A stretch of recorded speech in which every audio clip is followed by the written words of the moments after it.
Tom Cruise has good reason to be pretty happy with the way his life has turned out. I'm really proud to have made the films that I've made and the choices and the people that I've worked with, the times that I've had, and I think I've never taken for granted the opportunities. Things didn't get off to such a great start for the boy from Syracuse in New York who was bullied in school and suffered learning difficulties. You know, I was diagnosed with being dyslexic, and I really had a hell of a time learning. A hell of a time. It was very difficult. But as he began trying to build a career as an actor, he found innovative ways of getting round his condition. As successful as I was, I always saw the mountain. I knew there was a limit to what I could do with my life. But that attitude changed when he was cast in the Generation X classic Risky Business, which immediately catapulted Thomas Cruise Maypother III into the upper echelons of Hollywood's A-list, and he's remained there ever since.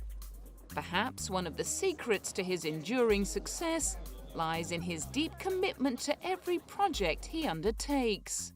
I've always felt responsible that if I'm going to make a movie, I want everybody to win. You know, I want the actors to win. I want the studio to win. That's always my hope. And that attitude has paid incredible dividends. Since breaking the seal with Top Gun in 1986, only 6 of his films have failed to bring in more than $100 million at the box office. After 20 years at the top, Tom proved he was still Hollywood's biggest box office star in 2006 by pulling in a massive paycheck of $100 million for just one film.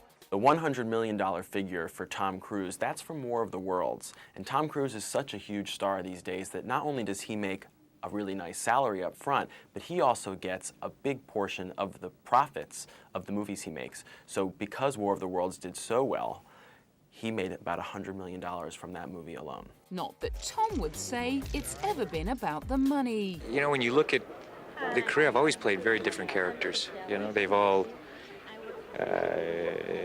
been very different, from Taps to Rain Man, Born on the 4th of July, Interview with a Vampire. I've always, you know, for me personally, I want a challenge. So I felt, you know, I really feel, I mean, definitely, you know, each one, some of them are extremely different, but yeah, I'm always looking for that. I'm always looking for a challenge. Back in 1996, he was on a mission to prove himself as a bona fide action star in the first installment of the Mission Impossible franchise. It's a picture that you go back the second time, and I appreciate even more that, you know, I've seen it probably about 15, 20 times now, but and that's the kind of movie that I wanted to make with this. It's something that, you know, we're very careful in designing the picture in every shot so that it's, you know, when you see it again, you see how everything makes sense. The same year, his transformation from cold-blooded sports agent to loving husband and friend in Jerry Maguire earned him his first Oscar nomination. I don't know. I really have no idea about that. I love making movies, and everything else is kind of happens. But it's nice to be nominated. It's always a lot of fun. At the London premiere of the film, his wife was just happy that there were plenty of distractions to keep Tom's mind off the big night. Well, it's actually good because we're over here and we're not caught up in any of the hype, and we're just working, and it sort of is keeps you very grounded, you know. So he's so concentrated on what he's doing now that almost seems so far away. In the end, he lost out to Geoffrey Rush for his performance as David Helfgott in Shine. Tom scored another nomination 2 years later for his supporting role as a misogynist motivational speaker in Magnolia.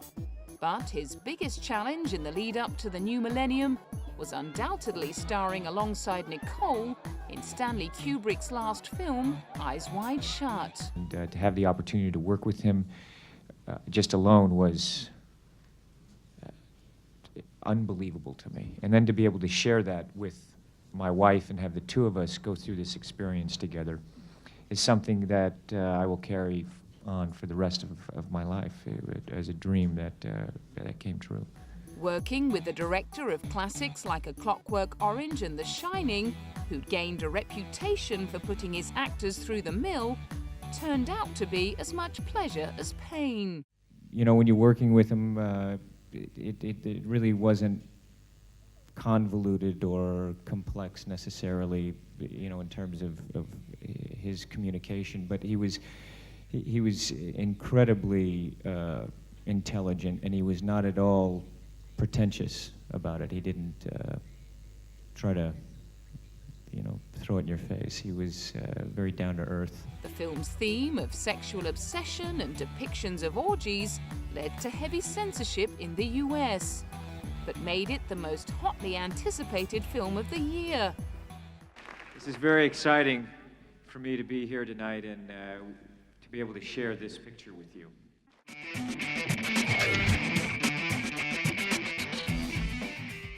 In 2001, after his divorce from Nicole Kidman, Tom promoted Vanilla Sky, the film that had introduced him to his next real-life romantic partner, Penelope Cruz.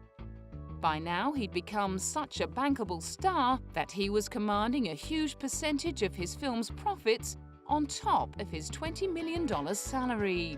2002 brought Hollywood's biggest box office star and most successful director together for the first time to create a big-screen interpretation of the Philip K. Dick short story, The Minority Report. As film lovers salivated at the prospect of a Spielberg-Cruise collaboration, Tom's enthusiasm only heightened the excitement. He's amazing. He's, you know, what else can I say that hasn't been said about Steven? But having had the, you know, known him as a friend and then having that opportunity to work with him as a director and have him direct me, I can say every day was a lot of fun.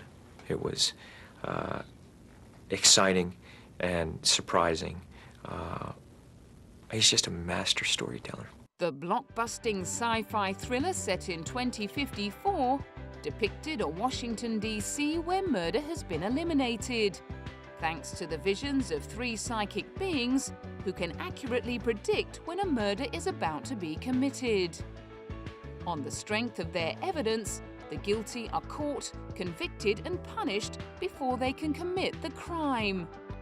Tom was blown away with the film's vision of the future. It's exciting, and it's something that, you know, in some ways a warning to society, but also, you know, to be able to embrace the potential of what we're capable of doing.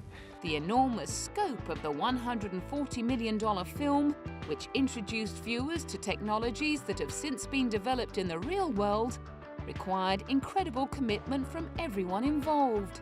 And Steven was deeply impressed with his star's focus. Like working with a great partner who understood every aspect of the movie I wanted to make and who supported me in it and who gave me so much of himself as an actor.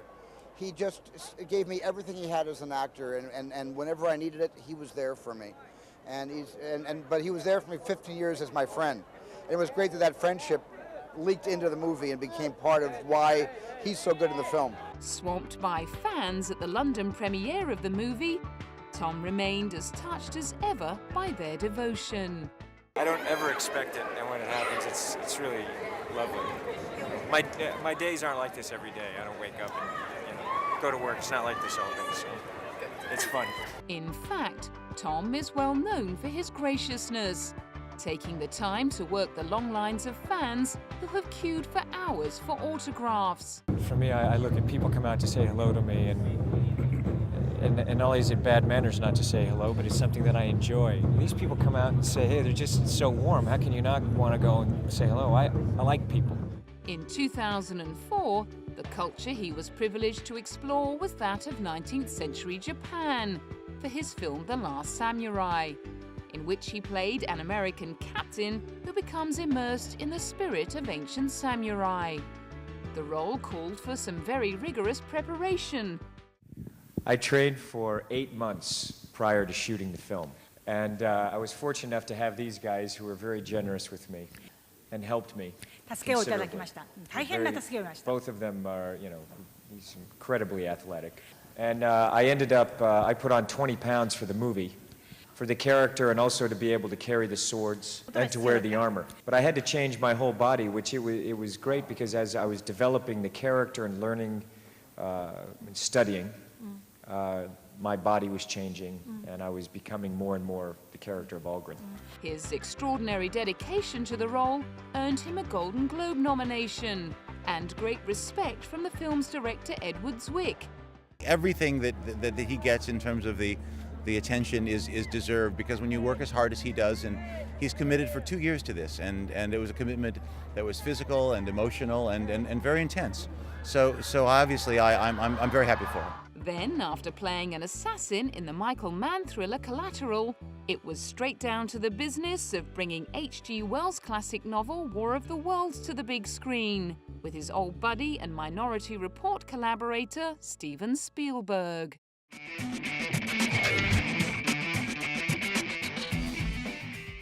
Despite the scale of War of the Worlds, Steven's decision to tell the apocalyptic tale from the point of view of one family made it intensely personal. We always thought of it as the smallest, biggest film because it's this epic scope, but it's really about this family and the journey of this family, and it's told from a subjective point of view. So it's an incredibly engaging film. Audiences agreed. War of the Worlds, which also starred 11-year-old Dakota Fanning as Tom's daughter, went on to earn nearly $600 million at the box office. It served as a great warm-up to the reprisal of perhaps the most famous role of Tom's career, that of Ethan Hunt in the hugely successful Mission Impossible franchise. The third installment, which brought J.J. Abrams on board as director, was largely shot in Shanghai.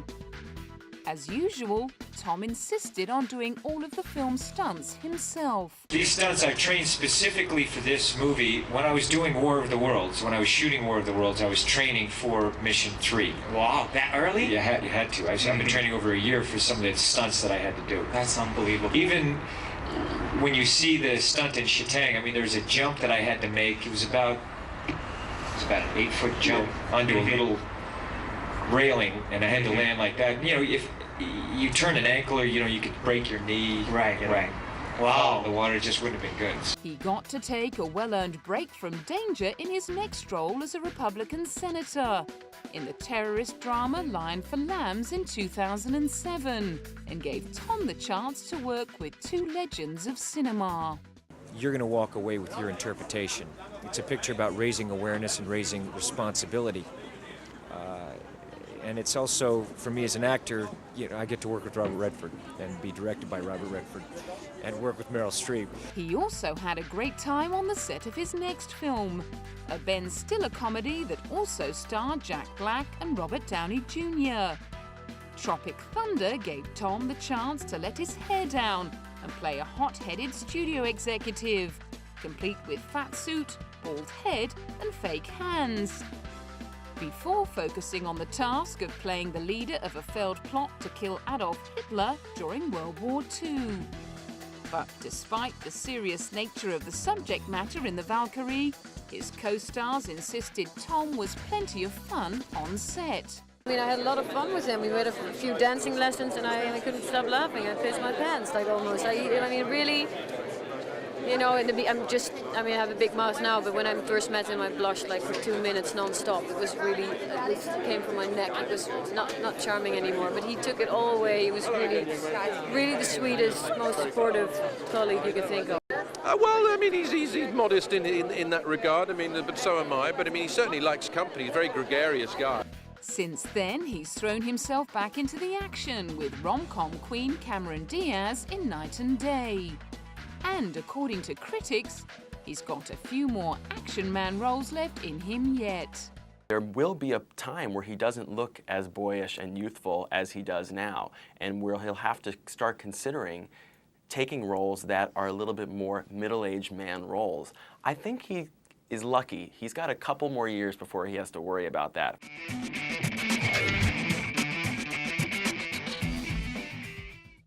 While Tom's films have been raking in the big bucks at the box office, the gossip magazines have been selling millions of copies off the back of his private life. His 1987 marriage to actress Mimi Rogers has been well documented, not least because of the belief that it was Mimi who first introduced him to Scientology. However, it came as a shock to many celebrity watchers when a 61-year-old Cher declared on the Oprah Winfrey Show in 2008 that she had had a secret romance with Tom in the mid-1980s. Describing him as the most adorable man you can imagine, she remembered him as a very private person. They reportedly split up when Tom went to Chicago to film The Color of Money in 1985. And within 2 years, he'd married Mimi. Having just starred in Someone to Watch Over Me opposite Tom Berenger, Mimi was making something of a name for herself. But she couldn't compete with the meteoric rise of her husband, who was fast becoming the hottest property in Hollywood. By 1990, it appeared that Tom may have been ploughing all of his sexual energy into his career. Mimi has allegedly since claimed that they split because of Tom's desire to become celibate in order to preserve the purity of his instrument.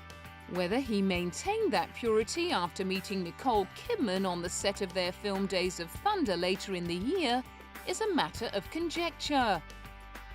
Either way, he ended up marrying the Australian actress on Christmas Eve of 1990, 10 months after his divorce from Mimi. They went on to enjoy a decade-long reign as Hollywood's #1 power couple, regularly appearing at each other's premieres. For the two of us, we're both very supportive of each other, so you really get excited when the other one is doing something that they love doing. Despite all the kissing and hand-holding, they had to endure endless speculation about the legitimacy of their relationship and Tom's sexuality. The fact that their 2 children, Connor and Isabella, were adopted did nothing to quell the rumours.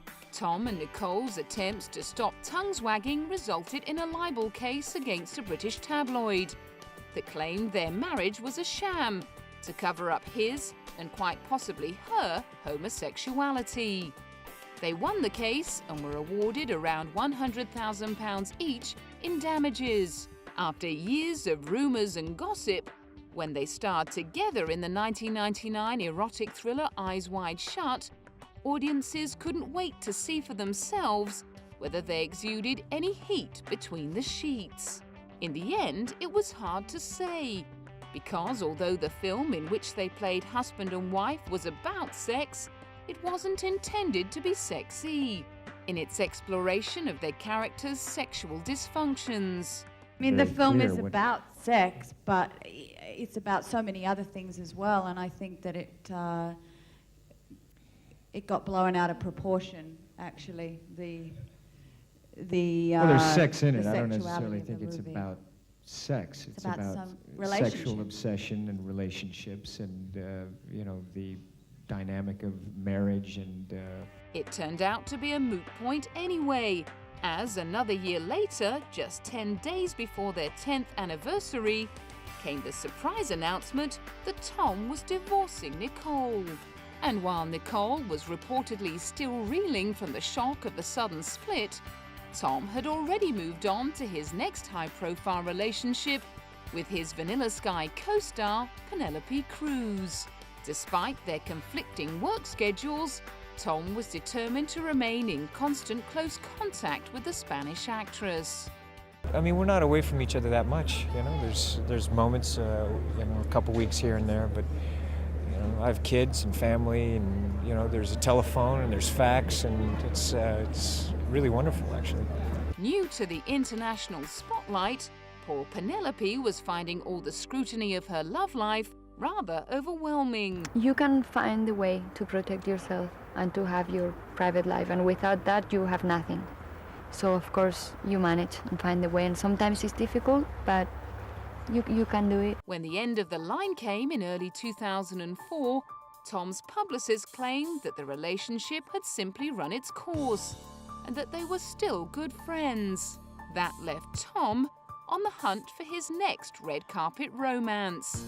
By the time it arrived in the shape of Dawson Creek starlet Katie Holmes, Tom had lost all semblance of the private person Cher had fallen for 20 years earlier. Something magnificent has happened to me, and something extraordinary. And it's something that I'm so happy I can't restrain myself. That's how I feel. You know, she's really an extraordinary woman, and I'm really, really happy. Within a year, Katie had given birth to Tom's first natural child, Suri, and they were married before an A-list encrusted crowd outside Rome. Since then, Tom has been sticking as close to Katie as their nickname Tomcat suggests. On her 30th birthday, he was preparing to leap up on stage after her performance in the Broadway play All My Sons and surprise her with a birthday cake. So I also worked out with John Lithgow and the cast. They're going to come on tonight and get the whole audience to sing her happy birthday. And I ordered another cake for her tonight, so they're going to bring that on stage. Yeah, it's nice. It's fun. While some gossip columnists have labelled Tom's close attentions touching, others have painted him as a controlling husband, determined to indoctrinate Katie into his beloved religion of Scientology. In his unauthorized biography, Andrew Morton comments on how he believes Katie has changed since marrying Tom. Interviewers who remember her for this bright, sparky, clear-eyed girl now call her Dead-Eyed Katie. Months before, she was just an ordinary aspiring actress, and here she was a few months later standing up and joining in wild applause with the rest of the Scientologists as they hailed the destruction by bombs and grenades of psychiatry. It wasn't the first time that Tom's allegiance to the church, founded by sci-fi writer L. Ron Hubbard in 1954, had come under fire. In 2005, controversy erupted after Tom publicly criticised his Endless Love co-star Brooke Shields for taking and promoting the use of Paxil to cope with postnatal depression. After a war of words in the media, Tom reportedly apologised and invited Brooke to his wedding to Katie the following year. But with rumours continuing to fly about Tom's religious beliefs and the state of his marriage, Katie very wisely decided to pay no attention to media gossip. I don't read much of that stuff because it's not my life, you know. I'm concentrating on my life, and I've never been happier. It's wonderful. And of course, after 25 years in the spotlight, her husband has long since learned to turn a blind eye to what is written about him in the press. No, you know what, you just look at it, and when they go far off, then you sue, and, you know, just certain things you don't pay attention to, and, you know, mostly you just have to go on and live your life. You can't give it too much attention, and, you know, what are you going to do? What are you going to do? We're here. We love, you know, what we do. We love films. We love, you know, and feel privileged to be doing something that we enjoy doing. And so the other stuff, you just can't give it too much credence.